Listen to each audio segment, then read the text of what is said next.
नमस्कार, बहुत स्वागत है आप सभी का। मैं हूं आपके साथ कमरुद्दीन खान। इस वक्त की सबसे बड़ी खबर, पंजाब में ब्लैक आउट का खतरा मंडरा रहा है। जी हां, रेल रोको आंदोलन से, किसानों के रेल रोको आंदोलन से बिजली संकट है।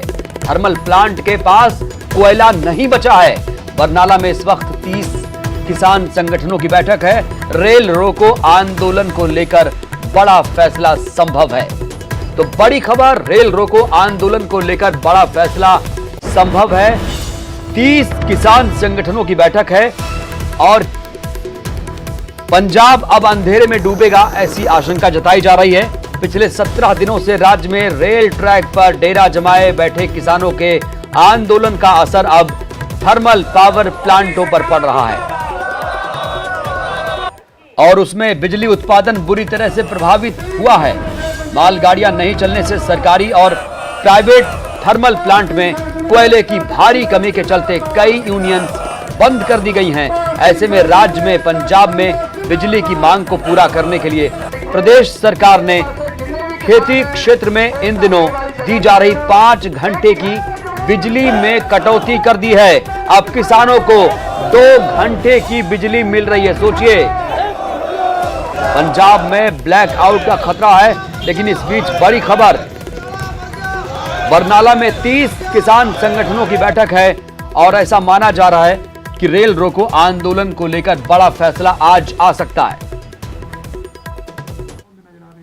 देखो, साड़ी कोशिश इस गल दी है कि किसानां दे नाल खड़े होना साड़ा सीधा जिहा मकसद है और वो चाहे supreme court they which case पाना है, ਉਹਦੇ ਪ੍ਰਤੀ ਰਾਏ ਕਰਨੀ ਹੈ, ਵਿਧਾਨ ਸਭਾ ਦਾ ਸੈਸ਼ਨ ਬੁਲਾਣਾ ਹੈ, ਉਹਦੇ ਪ੍ਰਤੀ ਰਾਏ ਕਰਨੀ ਹੈ।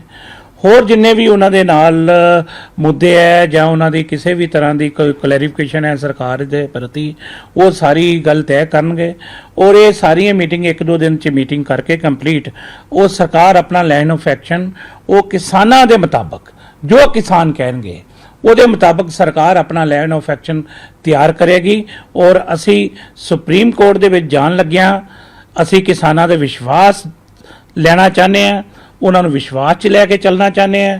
ਵਿਧਾਨ ਸਭਾ ਦਾ ਸੈਸ਼ਨ ਦੇ ਵਿੱਚ ਅਸੀਂ ਉਹਨਾਂ ਦੀ ਰਾਏ ਦੇ ਨਾਲ ਇਹ ਕਰਨਾ ਚਾਹੁੰਦੇ ਹਾਂ। ਇਹ ਬੇਸਿਕ 2 ਮੁੱਦੇ ਹੈਗੇ ਆ, ਉਹਨਾਂ ਦੇ ਨਾਲ ਜ਼ਿਕਰ ਕਰਕੇ ਜਲਦੀ ਹੀ ਇਹ ਦੋਨਾਂ ਮੁੱਦਿਆਂ ਦੇ ਉੱਪਰ ਇਹ ਕੰਮ ਨੂੰ ਅੰਜਾਮ ਦੇਵਾਂਗੇ।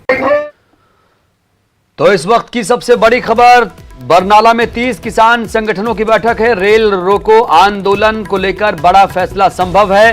तो पंजाब में इस वक्त ब्लैक आउट का खतरा मंडराने लगा है। अंधेरे में डूब सकता है पंजाब अगर रेल रोको आंदोलन खत्म नहीं हुआ तो आने वाले दिनों में स्थिति भयावह हो सकती है। आप इस बात से अंदाजा लगाइए कि बिजली की मांग को पूरा करने के लिए प्रदेश सरकार ने किसानों के हक की बिजली काटनी शुरू कर दी है। एक और बड़ी खबर आपको बताएंगे, विधानसभा सत्र बुलाने को लेकर भी अब राय ली जाएगी। इस वक्त की सबसे बड़ी खबर आ रही है, किसानों से बातचीत के लिए 3 सदस्यीय कमेटी गठित कर दी गई है। कैप्टन सरकार ने बातचीत के लिए कमेटी बना दी है। इस वक्त की सबसे बड़ी खबर, कमेटी किसानों के साथ हर मुद्दे पर चर्चा करेगी। कमेटी की राय पर पंजाब सरकार आगे फैसला लेगी। विधानसभा सत्र बुलाने को लेकर भी राय ली जाएगी। तो कैप्टन सरकार ने इस वक्त एक कमेटी बना दी है जो किसानों से बातचीत करेगी। इस कमेटी में 3 लोग शामिल किए गए हैं किसानों से बातचीत के लिए। ये कमेटी कैप्टन सरकार ने बनाई है।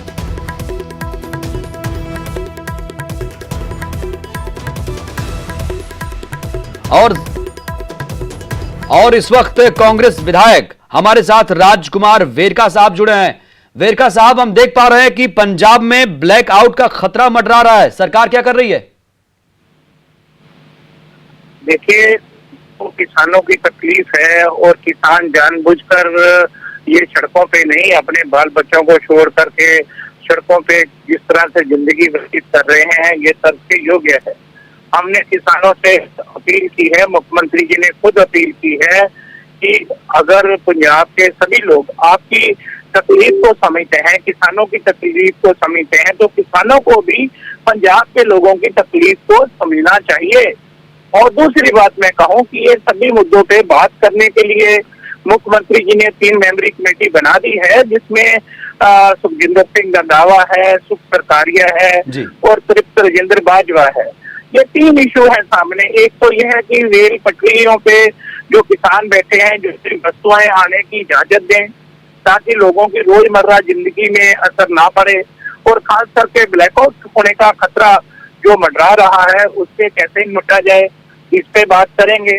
दूसरा, विधानसभा का सेशन बुलाना है, उसके लिए और सुप्रीम कोर्ट में जो केस डाला जाएगा उसके लिए किसानों की राय ली जाएगी। ये सब मुद्दों पे सरकार गंभीरता से विचार कर रही है। इस वक्त जो हमारे सामने सबसे बड़ा मुद्दा है, पंजाब के सामने सबसे बड़ा चिंता का विषय है, वो ये है कि किसी भी तरह से ये रेल पटरियों पे किसान जो है वो जरूरी वस्तुओं की चीजों को आने दें, और मालगाड़ी जो है उनको मत रोके, उनको आने की आदत नहीं चाहिए। वेरका साहब, अभी बरनाला में 30 किसान संगठनों की बैठक चल रही है और माना जा रहा है कि आज बड़ा फैसला हो सकता है। आप बता रहे हैं कि सरकार तो अपने स्तर पर कोशिश कर रही है, और बरनाला साहब, और अगर रेल रोको आंदोलन आगे खत्म नहीं हुआ, आज या कल में खत्म नहीं हुआ, तो ये बताइए सरकार के पास, प्रदेश के पास अभी कितना कोयला बचा है जिससे बिजली आपूर्ति होती रहे?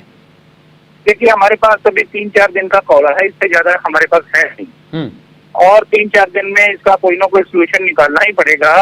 और आज किसान संगठन भी इकट्ठे हो रहे हैं, उन्होंने भी मुख्यमंत्री की अपील को बड़ा गंभीरता से लिया है, और 3 मेंबरी कमेटी मिनिस्टर की जो हमने बनाई है, 3 मिनिस्टर भी उनके साथ बैठ करके बात करेंगे, और मुझे पूरी आशा है आज शाम तक कोई ना कोई। लेकिन बरनाला साहब, आपने देर तो नहीं कर दी वेरका साहब माफी चाहूंगा, वेरका साहब, आपने कमेटी बनाने में देर तो नहीं कर दी सर, क्योंकि आप बता रहे हैं सिर्फ 4 दिन का कोयला बचा है। नहीं, हम डेली बात कर रहे हैं। मुख्यमंत्री जी खुद किसानों के संपर्क में हैं, उनसे बात की जा रही है, उनको बताया जा रहा है हालात क्या है, और एक एडवाइजर को भेजा था उनसे बात करने के लिए। किसानों ने कहा था या मुख्यमंत्री जी खुद बात करें या मंत्री बात करें, तो हमने 3 मेंबरी कमेटी मंत्रियों की बना दी है, वो आज ही इनसे बात करके मैंने आपको कहा कि चलिए। तो बरनाला साहब, वेरका साहब, आपने बहुत बड़ी खबर दे दी है न्यूज 18 पंजाब हरियाणा हिमाचल पर। वेरका साहब ने एक बड़ी खबर दे दी है कि राज्य के पास, पंजाब के पास सिर्फ और 3 या 4 दिन का कोयला बचा हुआ है। सोचिए, अगर ये आंदोलन ऐसे ही चलता रहा तो पंजाब धीरे धीरे ब्लैक आउट की तरफ बढ़ रहा है धीरे धीरे। और इस वक्त वरिष्ठ अकाली दल नेता हमारे साथ दलजीत चीमा साहब जुड़े हैं। दलजीत साहब, इस वक्त ब्लैक आउट का खतरा प्रदेश पर मंडरा रहा है। बताया जा रहा है सिर्फ 3 या 4 दिन का कोयला बचा हुआ है पंजाब के पास। हालांकि बरनाला में 30 किसान संगठनों की बैठक चल रही है। रेल रोको आंदोलन को लेकर फैसला आ सकता है। आप कहां खड़े हैं इस वक्त?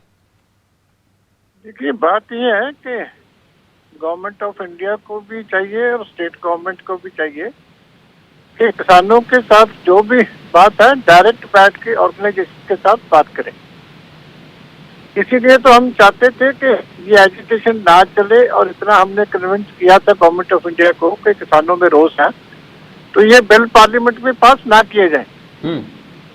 अब ये गवर्नमेंट्स की दोनों की ड्यूटी बनती है कि उनके साथ बैठ के कैसे भी बात को खत्म करना है, उनसे डायरेक्ट बातचीत करके काम करें। लेकिन ना गवर्नमेंट ऑफ इंडिया अच्छी तरह बात कर रही है, ना स्टेट गवर्नमेंट बात कर रही। तो क्या इसमें आप राज्य सरकार जो स्टेट गवर्नमेंट है उसको भी दोषी मानते हैं? कहीं ना कहीं उसकी भी एक लापरवाही है, किसानों को समझा नहीं पाई? नहीं, बिल्कुल दोनों सरकारों की लापरवाही है। ये दोनों को बैठना चाहिए, पूरा टाइम डिवोट करना चाहिए। उनकी जो भी गवर्नमेंट ऑफ इंडिया से बैठ के उनकी मांग है वो पूरी करवानी चाहिए, ताकि हालात जो है और खराब ना हो। लेकिन चीमा साहब, एक बड़ा अपडेट ये भी है कि राज्य सरकार ने अभी 3 सदस्यीय कमेटी गठित कर दी है, जिसमें 3 लोगों को शामिल किया गया है। किसानों से बातचीत के लिए कमेटी गठित कर दी गई है। देखिए, ये कमेटियां बनाना तो जो है वो तो बात को टालने वाली बात होती है। चीफ मिनिस्टर खुद क्यों नहीं डायरेक्ट उनको बुला के बात कर देते? कमेटियां तो ताम बने ना, कोई बात समझ ना आ रही हो तो। इतने दिन से एजुटेशन चल रहा है, तो सीएम साहब कहाँ है? सीएम साहब उनकी केंद्र सरकार के साथ जो है गवर्नमेंट ऑफ इंडिया को भी डायरेक्ट बात करनी चाहिए। चीमा साहब, आखिर किसानों को इतनी नाराजगी क्यों है? क्योंकि 17 दिन से ये रेल की पटरियों पर बैठे हुए हैं और जो आंदोलन है वो लगातार चल रहा है, सारी चीजें प्रभावित हो रही हैं। देखिए, जब अनडेमोक्रेटिक तरीके से सरकारें चलेंगी तो फिर ऐसे एजिटेशन होते हैं। जब गवर्नमेंट जो है लोगों की भावना को नहीं समझ पाती, लोगों की मुश्किलों को नहीं समझ पाती, लोगों की बात सुनना नहीं चाहती, तो तब फिर लोगों को आके एजिटेशन करना पड़ता। बिल्कुल, बहुत बहुत शुक्रिया दलजीत चीमा साहब, जो सीनियर अकाली दल नेता थे। उन्होंने एक बड़ी बात कही। उन्होंने कहा कि सरकार ने जो बातचीत के लिए कमेटी गठित की है, जरूरत यह थी कि खुद मुख्यमंत्री, जो कैप्टन सरकार है, वो खुद आकर कम से कम बातचीत करती, तो ये जो आंदोलन है खत्म हो सकता था। और चंडीगढ़ में इस वक्त आपको बता दें, किसानों को लेकर संघर्ष करने की बात की जा रही है अकाली दल की तरफ से। इस वक्त की सबसे बड़ी खबर आप तक पहुंचा रहे हैं, जहां पर किसान संगठनों को साथ लाने की कोशिश में अकाली दल जुटा हुआ है। अकाली दल की तालमेल कमेटी ने रणनीति बनाई है। चंडीगढ़ में 3 सदस्यीय कमेटी की बैठक हुई। किसानों को साथ लेकर संघर्ष करने की बात भी सामने आ रही है। क्षेत्रीय दलों को भी एक मंच पर लाने की कोशिश की जा रही है। कैप्टन सरकार पूरे पंजाब को मंडी घोषित करे, अकाली दल ने यह मांग की है। विधानसभा सत्र बुलाकर केंद्रीय कानून रद्द किया जाए, यह भी मांग की जा रही है। सीएम ना जाने किस दबाव में सेशन बुलाने से बच रहे हैं, यह भी एक गंभीर आरोप अकाली दल की तरफ से लगाया जा रहा है। ਹਮਦਰਦ ਜੋ ਕਿਸਾਨ ਪਾਰਟੀਆਂ ਨਾਲ ਉਹਨਾਂ ਮਿਲ ਕੇ ਤਾਲਮੇਲ ਕਰਕੇ ਇਸ ਸੰਘਰਸ਼ ਨੂੰ ਕਿਵੇਂ ਅੱਗੇ ਵਧਾਇਆ ਜਾਵੇ ਤਾਂ ਕਿ ਇਸ ਮਸਲੇ ਦਾ ਕੋਈ ਹੱਲ ਨਿਕਲ ਸਕੇ। ਉਹਦੇ ਸਬੰਧ 'ਚ ਸਾਡੀ ਮੀਟਿੰਗ ਸੀ। ਅਸੀਂ 3-4 ਦਿਨ ਹੋ ਗਏ ਹਰਿਆਣੇ 'ਚ ਵੀ ਗਏ ਸੀ, ਉੱਥੇ ਵੀ ਤਾਲਮੇਲ ਕੀਤਾ, ਕੋਈ ਪ੍ਰੋਗਰਾਮਾਂ 'ਚ ਵੀ ਗਏ। ਇੱਥੇ ਵੀ ਸਾਡਾ ਯਤਨ ਹੈ ਕਿ ਜਥੇਬੰਦੀਆਂ ਨਾਲ ਤਾਲਮੇਲ ਕਰਕੇ ਪੁੱਛੀਏ ਕਿ ਦੱਸੋ ਕਿਵੇਂ ਸਹਿਯੋਗ ਦਈਏ ਤਾਂ ਕਿ ਇਹ ਨਾ ਲੱਗੇ ਕਿ ਆਪਾਂ ਅੱਡ-ਅੱਡ ਲੜ ਰਹੇ ਹਾਂ, ਸਾਰੇ ਆਪਾਂ ਇੱਕ ਲਾਈਨ 'ਚ ਹੋ ਕੇ ਲੜੀਏ। ਹੁਣ ਜਿਵੇਂ ਕੈਪਟਨ ਅਮਰਿੰਦਰ ਸਿੰਘ ਹੋ ਰਹੀ ਆ, ਦੋਗਲੀ ਨੀਤੀ ਖੇਡੀ ਜਾ ਰਹੇ ਆ। ਦੇਖੋ, ਬਲਕਿ ਆਪ ਮੰਨ ਕੇ ਵੀ ਵਿਧਾਨ ਸਭਾ ਦਾ ਸੈਸ਼ਨ ਬੁਲਾਉਣਾ, ਉਹ ਸੈਸ਼ਨ ਬੁਲਾਉਣ ਤੇ ਭੱਜੀ ਜਾ ਰਹੇ, ਹੁਣ ਪਿੱਛੇ ਹਟੀ ਜਾ ਰਹੇ ਨੇ। ਮਤਲਬ ਇੱਕ ਹੈਰਾਨੀ ਵਾਲੀ ਗੱਲ ਆ ਵੀ ਉਹ ਪਿੱਛੇ ਨੂੰ ਵੀ ਦੇਖੀ ਜਾਂਦੇ ਆ, ਅੱਗੇ ਨੂੰ ਵੀ ਕਹੀ ਜਾਂਦੇ ਆ, ਕਿਸਾਨਾਂ ਨੂੰ ਵੀ ਕਹੀ ਜਾਂਦੇ ਅਸੀਂ ਤੁਹਾਡੇ ਨਾਲ ਆ, ਤੇ ਦਿੱਲੀ ਵਾਲਿਆਂ ਨੂੰ ਵੀ ਕਹੀ ਜਾਂਦੇ ਅਸੀਂ ਤੁਹਾਡੇ ਨਾਲ ਆ। ਸੋ ਐਸੀ ਸਥਿਤੀ ਦੇ ਵਿੱਚ ਸ਼੍ਰੋਮਣੀ ਅਕਾਲੀ ਦਲ ਮਹਿਸੂਸ ਕਰਦਾ ਕਿ ਇੱਕ ਮੰਚ ਤੇ ਇੱਕ ਆਵਾਜ਼, ਇੱਕ ਮੰਚ ਤੇ ਇੱਕ ਵਿਚਾਰ, ਇਹ ਮਾਹੌਲ ਪੰਜਾਬ 'ਚ ਸਿਰਜਿਆ ਜਾਵੇ, ਦੇਸ਼ 'ਚ